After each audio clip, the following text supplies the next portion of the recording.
Hello, friends, and welcome to episode 1032 of the Juicebox Podcast.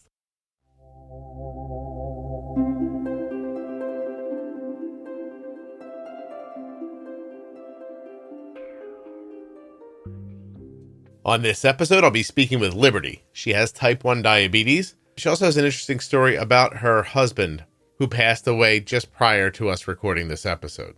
While you're listening, please remember that nothing you hear on the Juicebox Podcast should be considered advice, medical or otherwise. Always consult a physician before making any changes to your healthcare plan or becoming bold with insulin.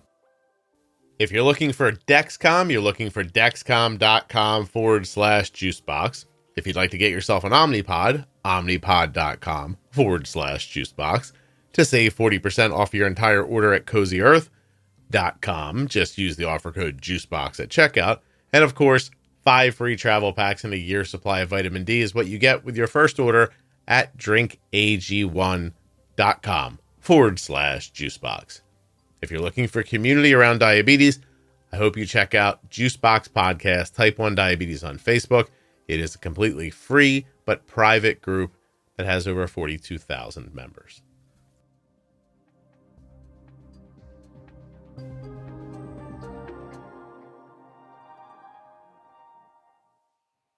Today's episode of the Juicebox Podcast is sponsored by the Contour Next Gen Blood Glucose Meter.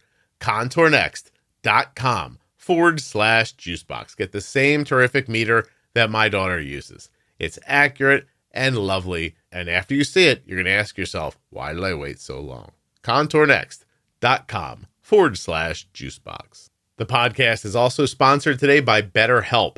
You can save 10% off your first month of therapy with my link, BetterHelp.com/juicebox. It's time to take care of yourself. Get BetterHelp.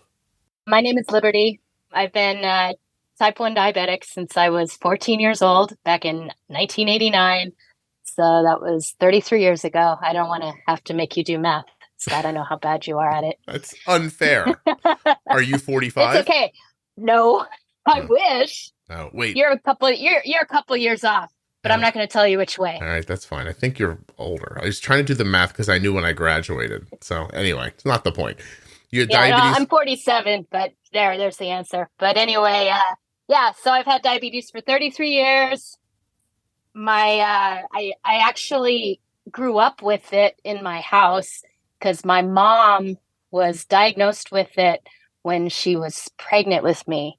Unfortunately, she was misdiagnosed and didn't find out it was type 1 until maybe 10 years ago.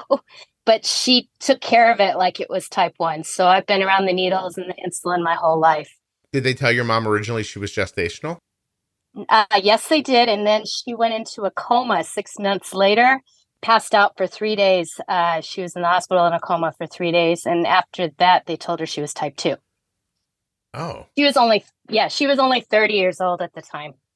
As you heard earlier, this episode of the podcast is sponsored by the Contour Next Gen Blood Glucose Meter. But when you get a Contour meter, what you're really getting is their test strips. Contour Next test strips feature remarkable accuracy as part of the Contour Next blood glucose monitoring system. They're the #1 branded over-the-counter test strips. And they, of course, have second chance sampling. Second chance sampling can help you to avoid wasted strips. ContourNext.com/juicebox. Near the top of the page, you'll see a Buy Now button. It's bright yellow. When you click on that, you'll get 8 options of places online to buy Contour meters and test strips. Walmart.com, Amazon, Walgreens, CVS Pharmacy, Meijer, Kroger, Target, Rite Aid. These are all links you'll find at my link. Linkity-link. Links but a link, blink, blink, link. I'm just kidding. Head over there. Now, won't you please? Listen, the Contour meters are incredibly accurate. They are simple to use. They are easy to hold, easy to read, and they have a bright light for nighttime testing. Part of me wants to say that the second chance sampling is the biggest deal, but honestly, it's the accuracy. These meters are accurate. And I know a lot of people like to think, well, I have a CGM. I don't need a meter. You do. You need a meter. You need it to be accurate. You deserve it to be accurate. ContourNext.com/juicebox. Take a look at the Contour Next Gen and the other meters available from Contour. When you use my links, you're supporting the production of the show and helping to keep it free and plentiful. And so she lived with a type 2 diagnosis, but used insulin? Yep. Yeah, you wouldn't believe how hard it was for her to get the type 1 diagnosis too. Because I kept telling her, because I'm like, Mom, you got it when you were 30. It's so common for people to get it when they're pregnant just because of the stress on the body. Mm-hmm. And she wasn't like, her diet wasn't bad. She wasn't overweight or, there was no really reason why she should have been type 2. And just the way it came on was so sudden. And so I told her to tell her doctor to get tested. And he wouldn't do it. He said I was playing Dr. Google. Oh, I think doctors get nervous that we can actually be decent doctors with Google now. But she put her foot down. She was a strong woman, and she put her foot down and got the test done. And the doctor had to eat his words because she came up with the antibodies. Yeah. What did you give her? A C-peptide test? Yeah, something like that. He gave her the test, and it came back that she had the antibodies and she wasn't making insulin. And yeah, basically she was type 1 diabetic. Wow. And that was just recently that she got that? 10 years? No, that was about 10 years ago. But what's funny is her brother got diagnosed correctly with type 1 diabetes when he was 50. And I had it, and they still didn't think she had it. Yeah, that just sounds like hard-headedness. That's crazy. Yeah. But anyway, we're here to talk about my husband, my late husband. He was also type 1 diabetic. He was also diagnosed. Yeah, I've got a lot of good diabetes stories. Hold on, Liberty. Hold on. Let me walk you through it. Let's take our time. Okay. Yeah. Okay. All right. So you're 14 when you're diagnosed, and correct. You meet your husband when? How old were you when you met? I was 30 years old, or 32 when we met at work. Yeah. Okay, so you had diabetes almost 20 years when you met him. Oh yeah. Okay. How would you say that those first 20 years went for you? Not good. Yeah, I was really against the diabetes diagnosis. I did not accept it. I even went for a period where I didn't see a doctor for 7 years. I would get all of my insulin over the counter. I would get regular and NPH and just take it how they told me how to take it. And I didn't even check my blood sugar or anything through that whole time, I don't think, and just went by how I felt. Yeah, it's amazing I'm not as messed up as, You could be. Yeah, I could be, yeah. I am, what was I going to say? I want the more newer diagnosed people listening, do you think they just heard that you used to be able to buy insulin over the counter and they were probably freaked out? What was it, like $20 a vial? Yeah, 25. Yeah. $25 for my N, $25 for my R. The insulin syringes, I just reuse them. I was going to say, what did you do for syringes? Because you needed the script for the syringe, but not for the insulin, right? No, I never needed a script for anything. No? But I had a big old box of syringes that I would make last anyway. But if I would show them I had insulin and I took it, and they would give me the syringes. But I grew up in a small town too, so. Yeah. Okay. You said you were, I guess, what do you mean by you were ignoring the diagnosis? Is that like a psychological thing? Like you just didn't want it to be true? Or I didn't want it. Yeah, I didn't want to be different. So I just wanted to think about diabetes like twice a day when I take my insulin, and that's it. And then just live my life. Okay. Like I didn't have it. And somehow going to a physician would have been you agreeing that you had it? No. When I was first diagnosed, my mother had me go to this primary care physician. She was a general practitioner. Mm-hmm. She wasn't an endo or anything like that. And when my blood sugars were all off the charts and all over the place, and I was having problems managing it, she would reprimand me. She would tell me that I'm not going to be able to have kids, that I'm going to lose a leg, all the gloom and doom stuff that they always tell you. So I didn't even want to hear it. So it got me to the point where I didn't even want to go to the doctor because that's what I thought that I was going to hear. I see. And I just didn't want to deal with it. So. Were there any junctures where you got an A1C done or anything like blood work, or you just, no? No, the first A1C I got done, actually, I did go on the Medtronic pump back in 2000, the 506 6, I want to say. Mm-hmm. And then at work, I changed jobs and I went union, and the union insurance surprisingly was worse. So they didn't cover an insulin pump back then. So I actually, part of that reason where I didn't go to the doctor was I got pissed off at the insurance companies and the doctors. And I was like, I was young and stupid. So, and I was like, well, if they want me to die, then so be it. I'm just not going to look after it then. This is ridiculous. They don't want to pay for the stuff I need. Yeah. I just got mad and stupid about it. I got my A1C down to 7 back then when I was on the Medtronic pump for the first time. The only time I ended up going back to the doctor was when I was with my husband the first year, and we wanted to have kids, and I couldn't get pregnant. So I went back to the doctor, and he says, well, you got to get your blood sugars under control in order to conceive. So you're just going to have to, deal with it. And by then I was older and more willing. And that's what started my journey to better health. Cool. Do you have any other autoimmune diseases? Yes, I have Hashimoto's. Do you have ADHD? I might. By the way, I've never been diagnosed with it. I already wrote down thyroid and ADHD. I was building my own list of what I thought you might have while you were chatting. My daughter was actually just diagnosed with it. And I even told the therapist, I said, I might have it, but I've never been diagnosed with it. And I know it's hard for them to diagnose adults. So I just deal with it. Yeah. So What's your lineage? What's your background? I am mostly German, English, a little bit of Swedish, not much, but it's mostly German. In fact, my grandparents came over from the homeland, so okay. I'm like 3rd generation. Gotcha.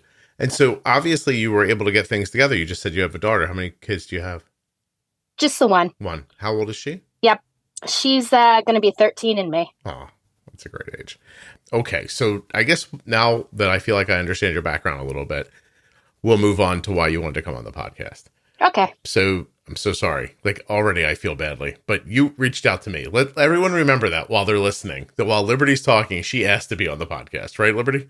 That's. Oh, yeah. Yeah. Yeah. Well, people should know about this aspect. It's hard. This stuff happens, and it's just something you need to know if you gonna, you need to know this stuff to live with this disease. Mm-hmm. So you're at work one day, you meet this guy. Mm-hmm. You start having a relationship. How long did you date? We dated about a year. And it was a quick relationship. He told me he had type 2 diabetes. He was diagnosed with type 2 diabetes. He was in the Army. He was a paratrooper. Okay. How old were you when you guys met? How old were you? I was 32. How about him? He was 39. I had you pegged as being with an older guy. I don't know why. That's perfect. Oh no, he was 39. He was older. Yeah. No, I'm just saying I'm impressed with my deduction. That's all. Okay, all right. This is not about you, Liberty. I'm telling you that you can put your crystal ball away, Scott. Okay. You'll just tell me. So you guys. Yeah, I'll just tell you. You meet. You dated for a year. You got married. Yeah. What year did you get married? We got married in 2008. 2008. Okay.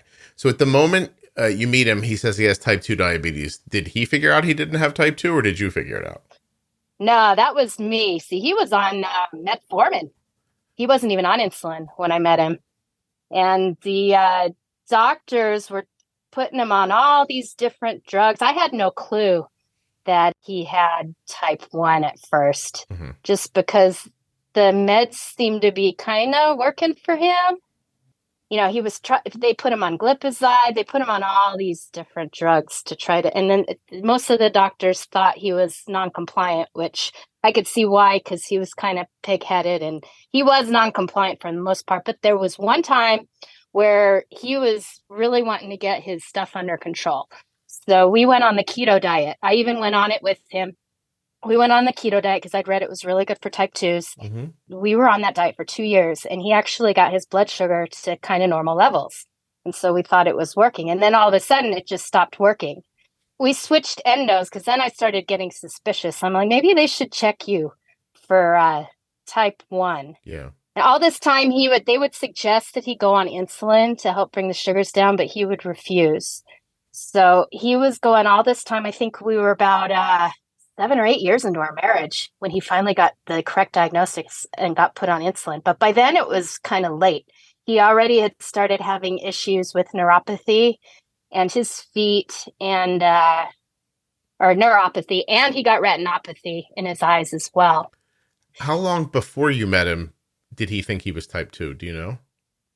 He was diagnosed with it in the Army. The TRICARE diagnosed him. Is that right around the time you met, or was that prior? No, it was about a year or two before we met. All right. So he was walking around with us for a long time. Yeah. And so rough math, he had type 1, he had probably LADA, right? Like LADA, for sure. Yeah. For sure, because it came on super slow. It had to have been. That's why I was never suspicious of him having type 1, but they did test him and he did have the antibodies, and it does run in his family. It runs in his family more than it does in mine. He's got so many people in his family have type 1. It's insane. Mm. So he was LADA being treated like a type 2 for almost a decade. Yes. Okay. And by the time you figure out that he's type 1, he's already seeing issues with his eyes and his circulation. Yes. Okay. Yeah, I think he'd already had a couple toes amputated too. Wow. So what was it like with you having type 1, watching him have problems, but not thinking he was a type 1? Did that have any impact on you and how you took care of yourself? Oh, yeah. That's why I did all that research on how to, on me, I'd taken care of myself. That when I had my daughter, that switched me around. That flipped a switch in my head and changed the whole way I thought. I started taking up running. Well, I actually, first of all, after I had her, it was a very easy but difficult pregnancy in the fact that I already have complications from that stint where I wasn't taking care of myself. Like I have stage 2. Well, at the time I had stage 2 kidney disease. It's gone to stage 3. But I also had retinopathy and high blood pressure. But when I was pregnant with her, it was super high risk. In fact, after she was born, the doctor had told me that out of all of his high risk patients, I was the most high risk out of all his patients. And he and my endo, they told me that I should not have any more kids because I am really lucky that it turned out the way it did, because it really did a number on my kidneys. And it actually pushed me into stage 3 kidney disease, the pregnancy, even though I kept my A1C at 5.5.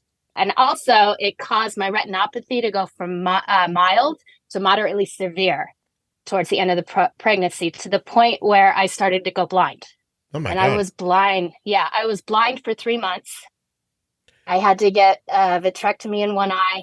And then a year later, I got a vitrectomy in the other eye. And haven't had any issues with it since. And the last retinopathy appointment I had was there was no retinopathy at all in my eyes anymore. I completely went away. So for 3 months this is during your marriage? Yeah, this was during my marriage. My daughter was only 14 months old. I didn't even get to see her first steps. Oh my gosh. Yeah. And so your husband's kind of taking care of both of you at that point? Yes, he is. Yeah. Wow. Jeez. Is there ever any conversation between the two of you after he realizes he's type 1? Like, I can't imagine that there's not a moment where you don't feel a sense of like dismay that it didn't get figured out sooner. Yes, I felt like that all the time. Yeah, even when I thought he was type 2, I was always trying to help him fix it. That's why I did all that research. We went on the keto diet. Yeah. And then when he was diagnosed with type 1, I say, okay, we got this. I'm like, I've got this figured out now. I have my A1C consistently at 6. Mm-hmm. The whole time, the rest of the time we were in the marriage. I got him books, told him to read some stuff, asked him if he wanted to try insulin pumps. We tried the T-Slim at one point, but that was a disaster. Why? Why was a pump a disaster? I think the settings might have been wrong for him. I don't know, because he kept getting these really crazy lows from it. And he would have insulin on board to the point where we had to actually call the paramedics to resuscitate him one time. And so he didn't want to be on the pump anymore because he figured that that's what was causing it. And there's said no thought about just changing the settings? No, he wasn't the type where if something wasn't working, he was done with it. Okay. Very stubborn. Yeah. How about you with your sense of, like, did you have a sense of loss that it took you as much time as it did to want to do better? In some ways I do, but I don't at the same time because I learned a lot of things in that time where I was ignoring it. Like if I were ever to be in a situation where, the shit would go down, Mm-hmm. I know how to take care of myself and survive without having to rely on the normal paths. And would it So, is it fair to, I'm asking because I don't know, but mhm. also it's a decision you made. Like, is it easier to accept because it was a decision you made versus with him, it was just a misdiagnosis? Or does that not come into play? Yeah, I guess. Yeah, I'm not really sure what you're getting at there. Well, but you decide, I mean, you said to yourself, I'm going to ignore my diabetes. I'm going to do the bare minimum of what I need to do. I'm not going to a doctor. I'm like not doing those things because I don't want to think about it. At least you just like, even if if it doesn't end up being a good decision, at least it was a choice. Right, Like he didn't have a choice to be misdiagnosed, I guess is what I'm saying. right. But I don't know if that makes a difference in how you feel once you start using hindsight to look back at your situation. Yeah, I'm not sure. I kind of try not to look at that as as anything to regret in my life, though. That's Yeah. the thing. Yeah. So that's So then that's your, I can't really explain that to you. And then with him, we would have to ask him, right. and we can't. Can't do So that. So once the retinopathy starts for him and the circulation stuff, do things just keep going wrong from there, or does it? yes, It does. yes, he actually got blind in his left eye, Mm-hmm. and they did the vitrectomy on him, and it didn't work. Okay. He completely lost his sight. Now, when the retinopathy, usually you can still see the light. You just can't see because there's all this blood in your eyes. You can't see through it. It's like a really super dirty windshield. Okay. When you go blind from retinopathy. Now, he had the same thing, but after he had the surgery, it didn't work. I think because they had to put a gas bubble in there. And when you put a gas bubble in there, you have to walk around for 2 weeks with your head down. You have to sleep on your stomach. But he didn't do that. He wasn't very compliant with that. And I don't know if that messed up the surgery and made it so he was completely blind where he can't even see light. He told me he could look right up at the sun with that eye and it wouldn't do anything. Oh, gosh.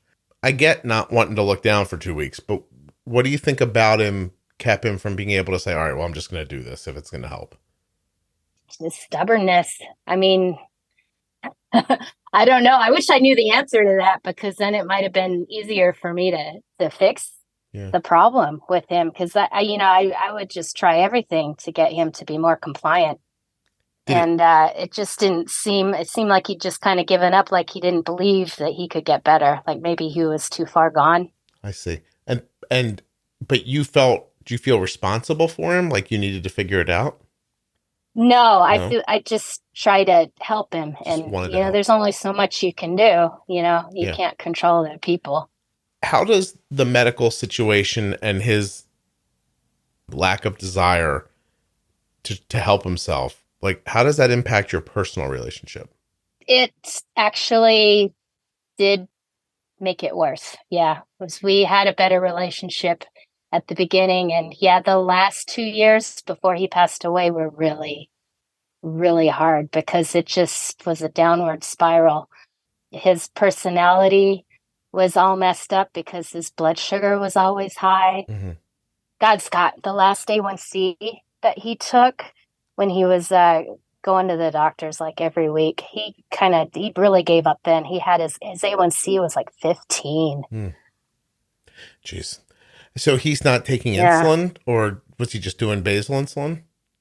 I think he might have towards the end, the last couple of months, might have stopped taking his insulin. Was he trying to die?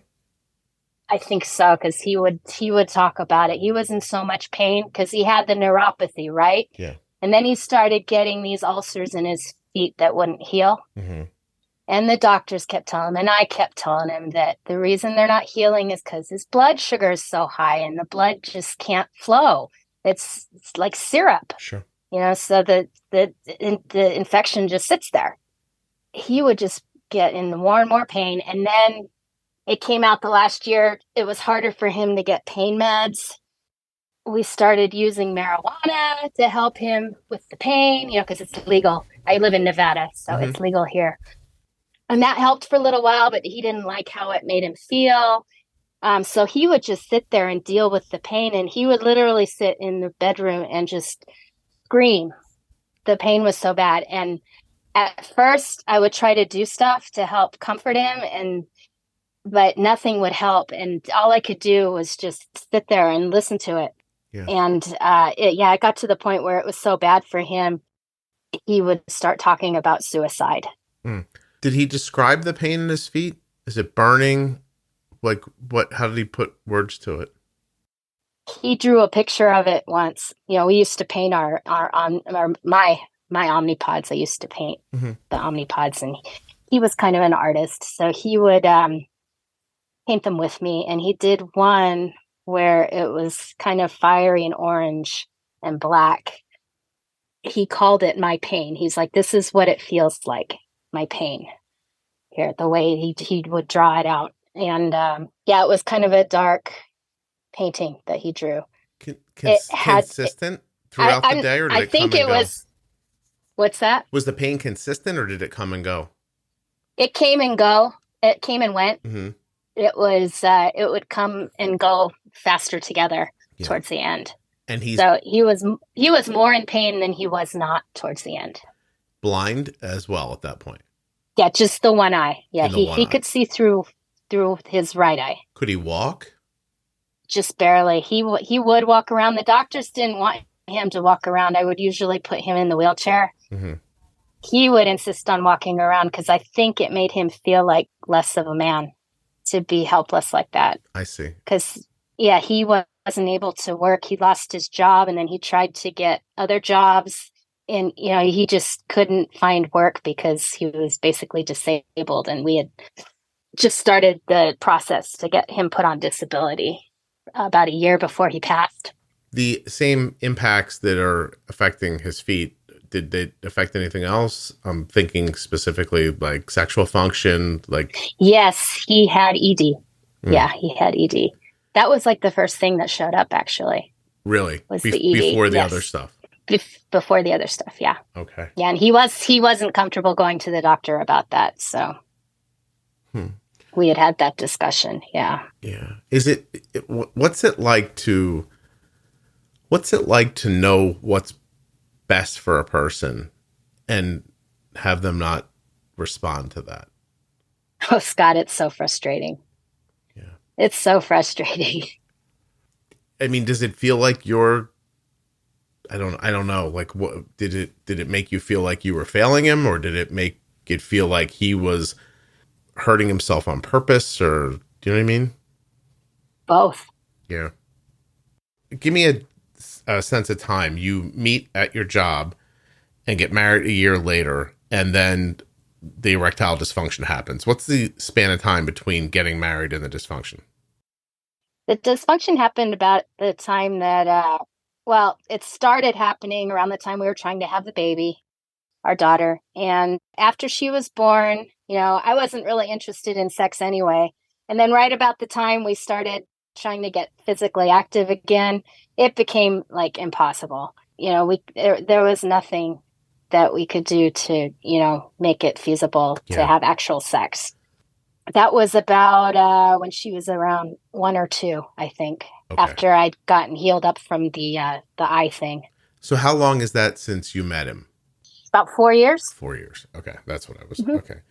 So you guys are together for about 4 years. You go from dating and married to having a baby and him seeing his first signs of problems. Right. And those things. Okay. How, and then it happened quickly. So it was the ED, then he started having the issues with the feet, and he got the toe amputations. That was pretty quick after that. And then it kind of got slow. It got slow after that. He would be in the hospital maybe once a year for the infections. And then there was one time where he got a really bad one where they had to go in and remove his metatarsal and basically reshape his whole foot because it was so messed up in there. They were going to take his leg that time, and he was adamant about them not, do not take my legs. He's like, because that happened to his father. His father was the same way.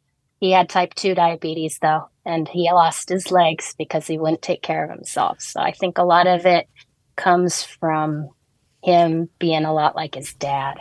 Yeah, I have to say, like, I don't want to. I'm not being flippant, right? But and this is going to sound like I'm trying to be lighthearted. No, you can totally. Okay. It takes a lot to get me offended, so don't worry about it. Liberty, what I'm trying to say is that I can't imagine what I wouldn't do if my dick stopped working. And I'm trying to figure out why that didn't snap him into taking better care of his diabetes. Yeah, I have no idea because it bothered him. Yeah. It did. Well, I bet it did. It bothered him a lot. Yeah. Yeah, and he got to the point where he started thinking about going to the urologist, but it was kind of too late. And I kept telling him, he's like, well, I'm going to go to the dick doctor. That's what he called it, the dick doctor. I'm going to go to the dick doctor now. And I'm like, well, don't you think you should get your diabetes under control first? Because I don't think the dick doctor is going to be able to do anything for you because you're all messed up from the diabetes. I mean, that's a big cause of ED. Yeah. And he wouldn't hear, oh, no, I'll just go to the dick doctor and get this fixed. That's all I care about is the dick doctor thing. I don't know what his thinking was. It was completely illogical. How high do you think his blood sugars were then? He was probably walking around with 400s all the time. So maybe, do you think that was it? Like he just couldn't think straight?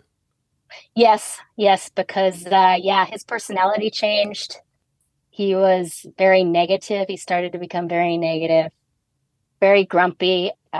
My daughter and I had to walk around glass around him. I mean, we were actually talking about separating because he right was before so he unplugged. passed away. Yeah, because I couldn't handle it anymore. I can put up with a lot of shit, Scott, but it's like it got to the point where it was affecting my daughter. And no, I understand. And has he been gone for a long time now? How long? It's been since July 5th last year. Oh, not long. No, it's been 6 months ish. All right, hold on. I'm just pulling myself together here. It's a lot. It's a lot that you've been through. Was it hard to see him pass, or was there any relief for you? I don't want to ask you that, but did it? Oh no, you can ask all that because I actually have been asked that before because I have friends who saw me go through it. Mm-hmm. My daughter and I had actually left him here about 2 months before he passed at the house, and I moved in with it was kind of a temporary separation thing just to keep my daughter away from him for a little while he got his shit together. So I moved in with her to a friend's house. She saw the whole thing, all this stuff going down, and she asked me the same question after he passed. But yes, I did feel some relief. I did. Yeah. And in some ways, my life has been a lot better the last 6 months. My daughter's has as well. Right. There's a lot less stress. But I get times where I really miss the old him. Mm-hmm. Especially when Facebook memories come up. I just saw a picture come up from about 5 years ago. We went shooting in the desert together. And man, that just brought back a whole bunch of memories because he loved to go shooting. He was in the military. He taught me how to shoot. And we would always go out to the desert. He hated going to the shooting range. So he liked to go out in the desert. You can do that legally here in the state. Yeah, just stuff like that just pops up randomly. When I was going through his stuff, I think about the old times and I miss him. But the last couple of years where it was really hard, I am relieved that it's over. Because, because I tried so hard. To get him to see the light. And every once in a while, it would click. It was like he would come back from that Jekyll and Hyde state. Mr. Hyde would come back and Dr. Jekyll would be gone and he'd be that guy I knew again. And he would actually be listening to me and he's like, I'm so sorry the way I've been. And I just really want to change this. And tomorrow we're going to, or right now we're going to start this. And then the next day, Dr. Jekyll would be back. And it would start all over again. It was a cycle. So it mimics mental illness, the high blood sugars. Yes. Yeah. Yes. Okay. It does.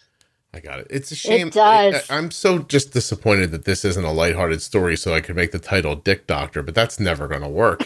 So. Well, it is kind of funny. I mean, I'm really focused on this part of it, which is that you can get your blood sugar into a place where you're just not yourself.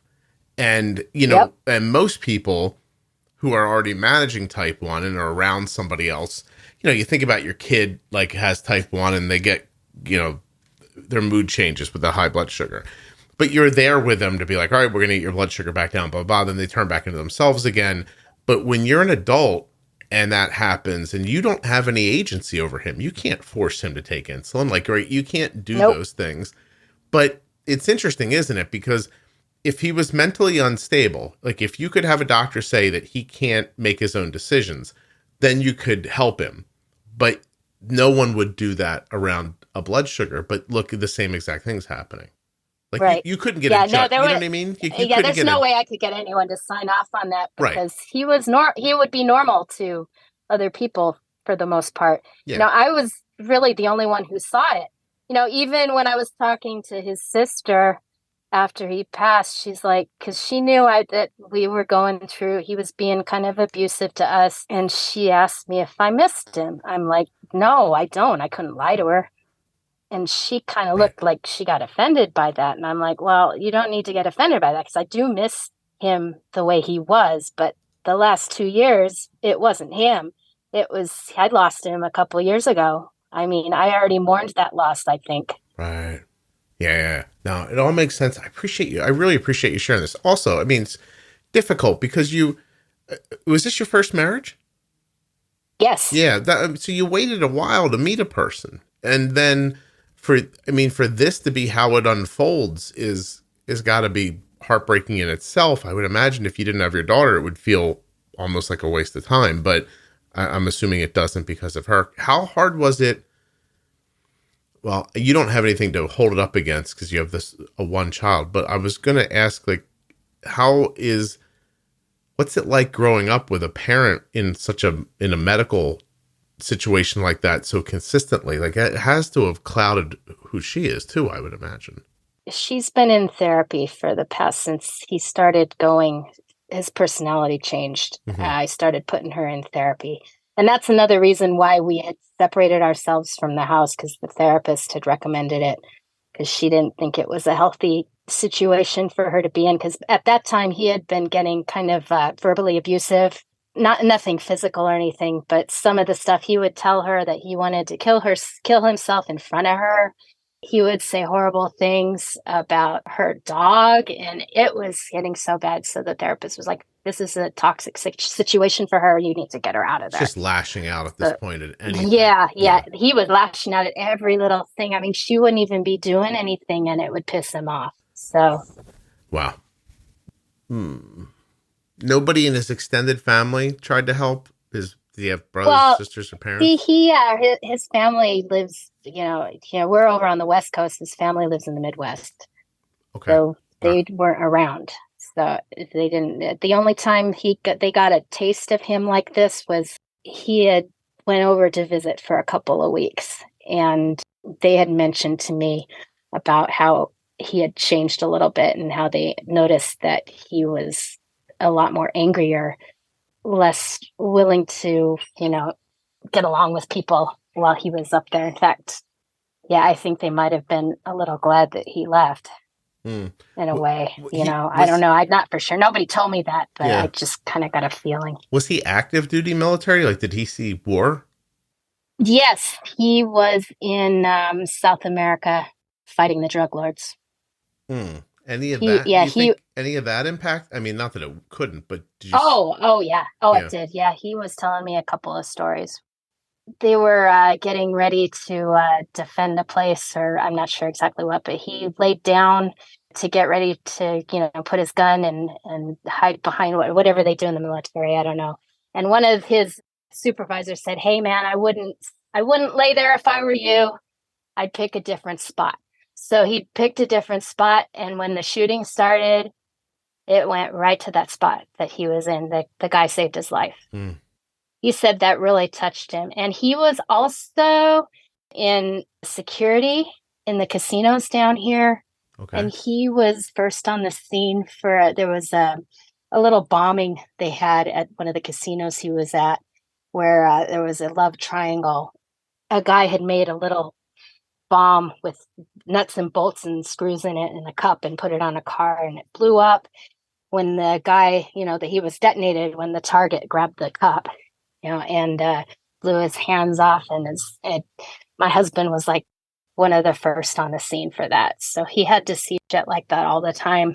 His father was pretty strict as well, to the point where I finally convinced to go to a psychiatrist a few months before he died. I had been on him for months and months and months to go to the psychiatrist because I thought he needed some help. And I finally got him to go, and they diagnosed him with PTSD, mostly from his childhood, though, and partly from the military. Okay. So that was also a factor that contributed to his personality disorder. Right. And maybe I don't think the diabetes was helping it, though. Yeah, I'm also trying to imagine like a layering of problems, like one thing, right, and then another, and then another, and then you see what you see at war, and you see what you see at home, and then you get diabetes, and then it's misdiagnosed for so long, and it's overwhelming. Yeah, he pretty much got the shit end of the stick, I think. Yeah. No.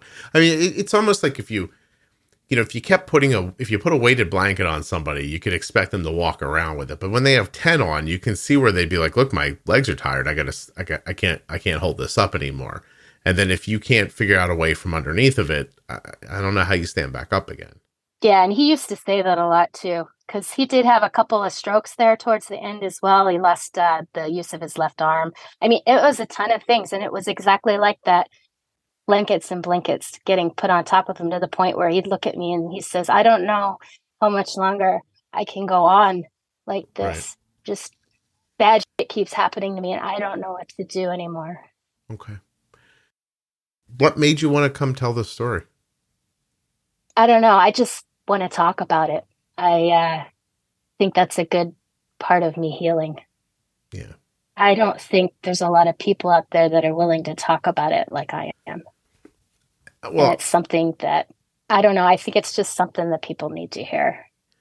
Yeah, I'm happy to hear your story, because what I imagine is that no one thinks that could happen to them. And I guarantee I could have went and found your husband at a point in his life, or if I would have told him this story and said, this is going to be you, that he would have said that there's no way that could happen to me. Right. Like nobody thinks this can happen. And it is a slow, like those blankets, they don't all, like somebody doesn't yell, I'm going to throw 10 weighted problems on you right now. Like the one goes on, you're like, oh, this isn't too bad. I can handle this. And the next one comes and you're like, oh, I can handle this. And then one day, all of a sudden you're like, I'm doing great. And then the one hits you that just knocks you over, and now you can't stand back up again. And that's how it's a slow death. You know what I mean? And it's so slow that you don't know it's death. And that's what I want people to hear. Like, that's my reasoning for wanting you on the show. Right. Well, it's funny you say that, because when he died, I wasn't expecting that at all. I figured he'd had a few, even with all the crap, he had wrong with him. I figured he still had a few years. I mean, I knew he wasn't going to live a long time. Yeah. He went to the hospital. He was in DKA. I go to the emergency room. They say, oh, he's, he was in DKA, but we got him stabilized now. His organs are fine. That's the first thing I asked him. Like, well, are his organs failing? They're like, no, he's fine. We got him down. We just need to observe him for a while, And then he wakes up and he was weird. I think there was something wrong with his brain, because he couldn't even talk to me anymore. Stroke, maybe? Yeah, they had him in the ICU, and I never really got to talk to him before he died. It was kind of sad. They had called me and told him that he would need to go to a rehab center because they thought he might have had another stroke. Mm-hmm.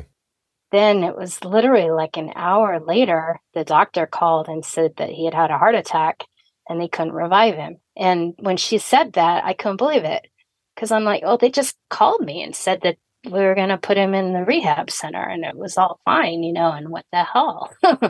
And it took me a while for it to sink in until I finally went back to the hospital and, I went there to see him lying there. So. Wow. Jesus. I just want people to understand that it's important, that you have to, Right. it's diabetes. You don't get to ignore it. This is the end of what happens when you ignore diabetes. Yes. So, yeah. And there's no magic person who ignores their diabetes and doesn't end up like this. We don't talk about it. It's not, Right. they're not, there's not a Facebook group full of people talking about, I ignore diabetes and I'm fine. Like, that doesn't happen. Those people live isolated lives as they get sicker and sicker.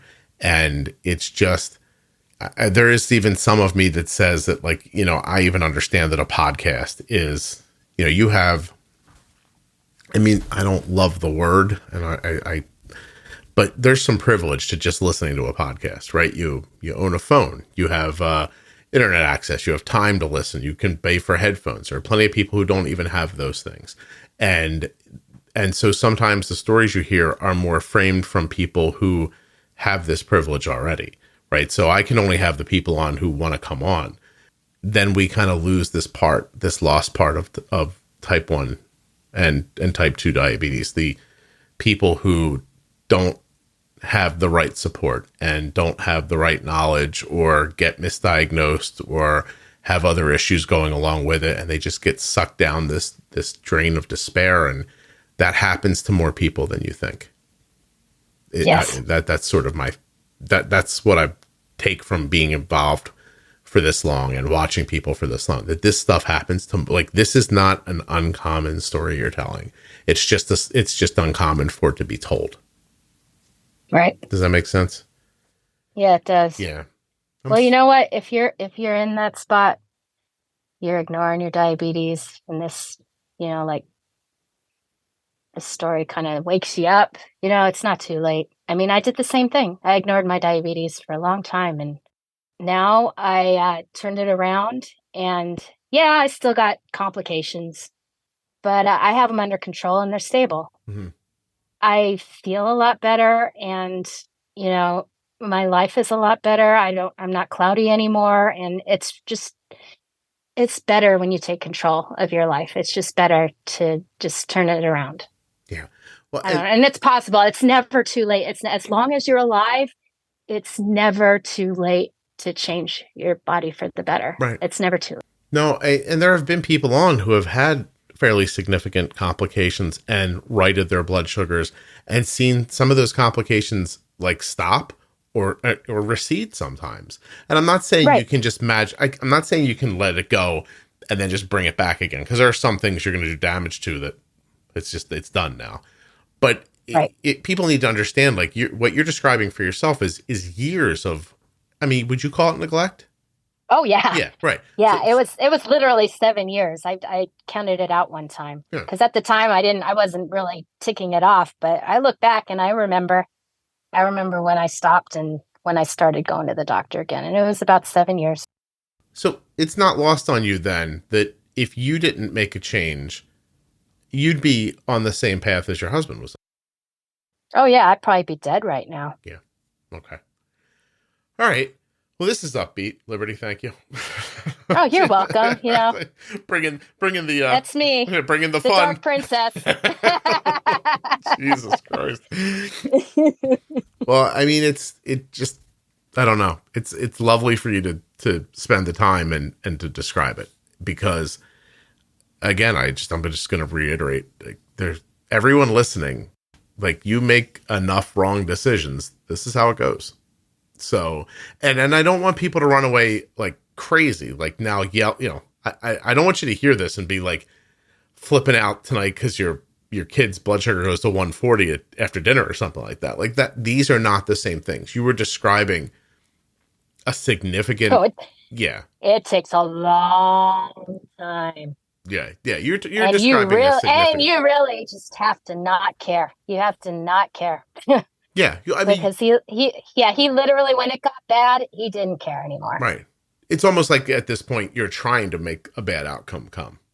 Like you're actually working harder to be sick than it might take to do better for yourself. Right. Yeah. Yeah, that's exactly kind of how I felt like he was doing towards the end. Yeah. Like he was just trying to make it go away for good. Mm-hmm. So. Yeah. No, I imagine.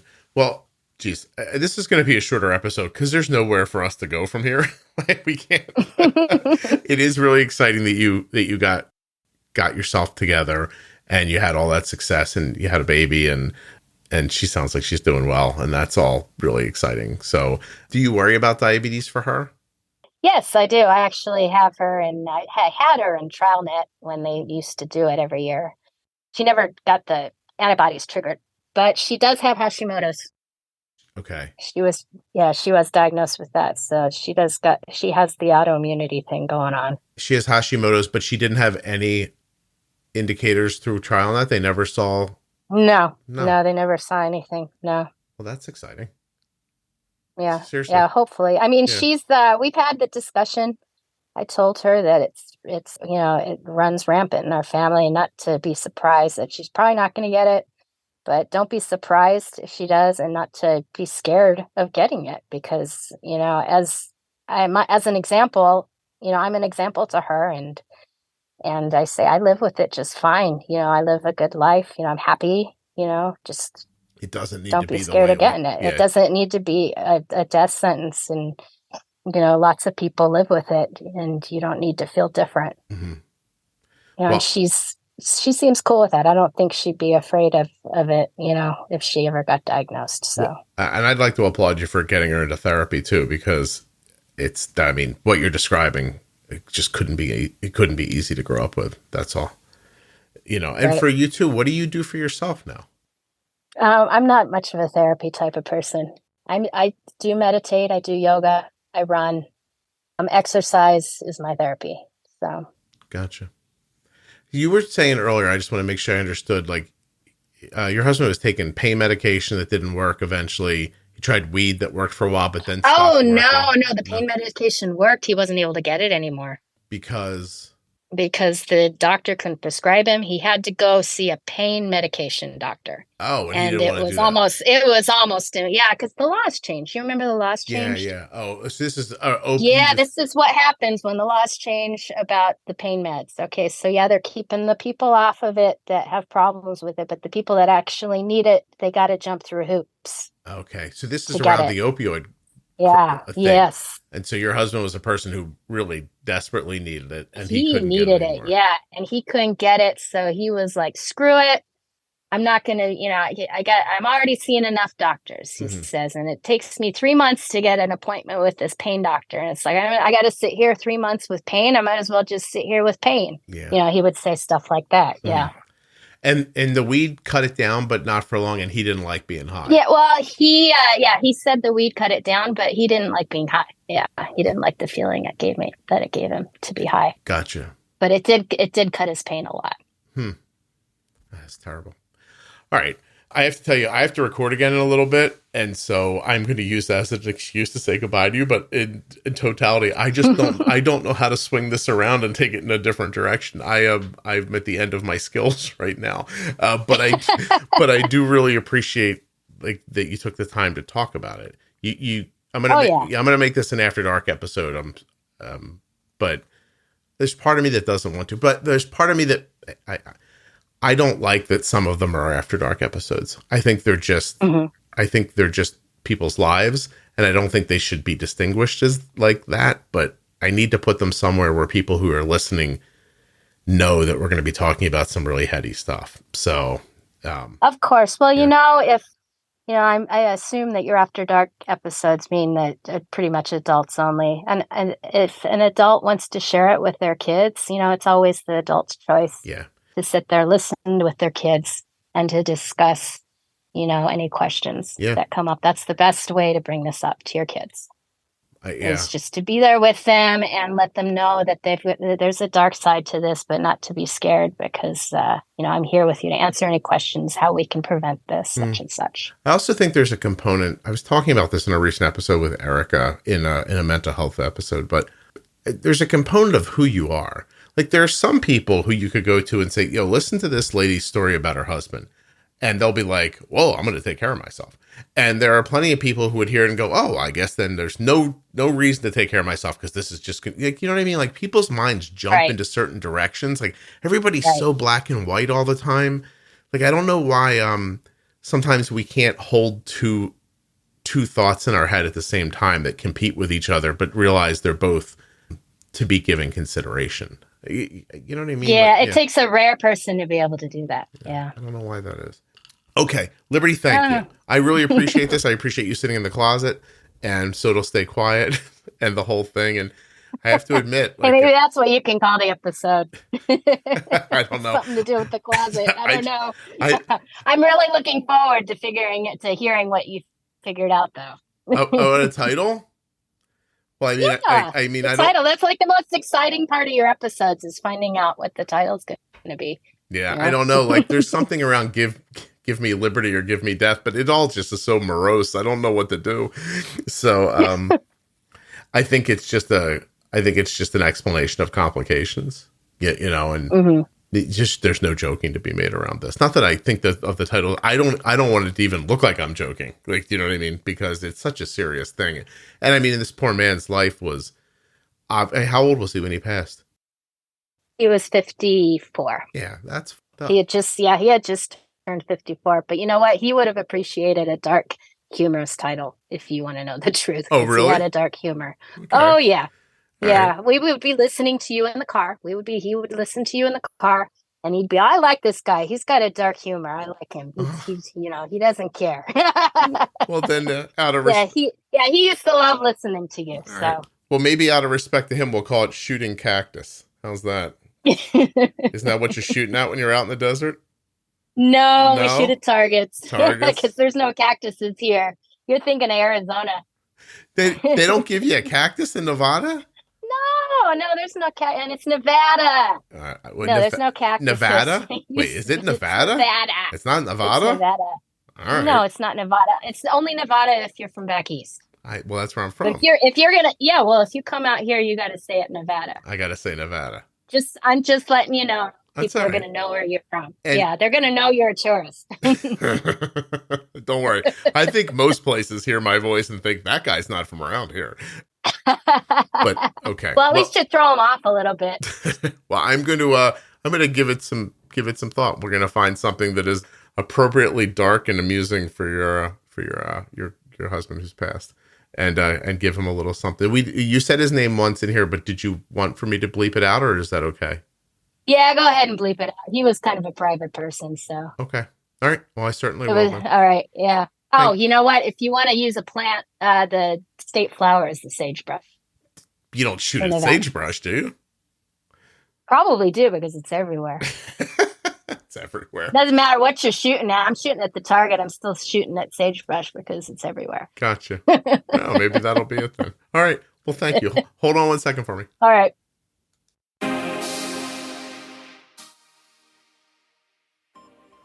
Huge thanks to Liberty for coming on the show and sharing that story. I also want to thank the Contour Next Gen Blood Glucose Meter. contournext.com/juicebox. Get yourself a super accurate meter. If you've ever thought about being a guest on the Juicebox Podcast, boy, are you in luck. I just opened up the calendar. It's going to be open for a little bit. Email me, and we'll see if you'd be a good fit. I'll leave you with two thoughts.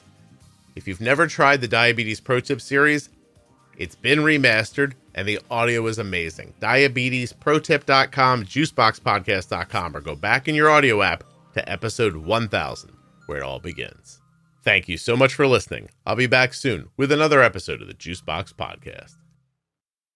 The After Dark series from the Juicebox Podcast is the only place to hear the stories that no one else talks about. From smoking weed to drinking with type 1. Perspectives from both male and females about having sex with diabetes. We talk about depression, self-harm, eating disorders, mental illness, heroin addiction, use of psychedelics, living with bipolar, being a child of divorce, and honestly, so much more. I can't list them all. But you can by going to juiceboxpodcast.com, going to the top, and clicking on After Dark. There you'll see episode 807, called One Thing After Another, episode 825, California Sober. Other After Dark episodes include Unsupported, Survivor's Guilt, Space Musician, Dead Frogs. These titles will make you say, what is this about? And then when you listen, you'll think, that was crazy.